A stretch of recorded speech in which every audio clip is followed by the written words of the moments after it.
Good morning friend. আজকের ওয়েদারটা মোটামুটি ভালো। আমি আপনাদের দেখাচ্ছি। কিছুক্ষণ আগে রোদের ঝলকও দেখা দিয়েছিল।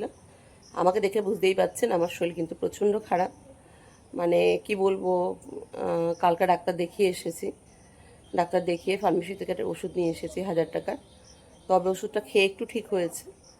তা এখন একটু এত বেলা হয়ে গেছে, এখন বাজে 9:30 10টা। এতক্ষণ কিচ্ছু করিনি, শুধু শুয়েই ছিলাম, মাথা ঘুরছিল বলে।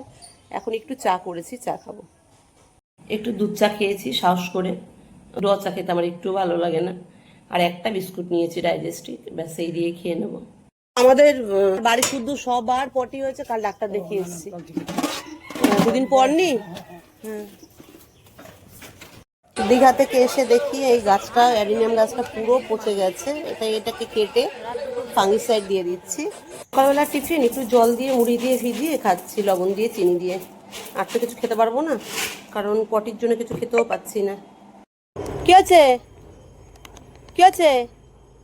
খাওয়া হয়নি নাকি পাহারা দিচ্ছ? বৃষ্টিটা একটু কম হয়েছে বলে মেয়ে আর আমি ব্যাংকে যাচ্ছি এটিএম ফর্ম জমা দিতে। কাল ডাক্তার দেখে ওষুধটা খাওয়ার পর শরীরটা একটু ঠিক হয়েছে, এই জন্যই যেতে পারছি। আজকে বললে ওষুধের দোকানে কত লাইন দেয়। ফাইনালি ব্যাংকে পৌঁছেই গেলাম। ব্যাংকে দেখলাম খুব একটা ভিড় নেই। এখন বাজে 1:30, 2টো হলে ওদের টিফিন টাইম হয়ে যাবে। সেই জন্য ব্যাংকে গিয়ে ভিড়ও ছিল না, কাজটাও খুব তাড়াতাড়ি হয়ে গেল। এবার বাড়ি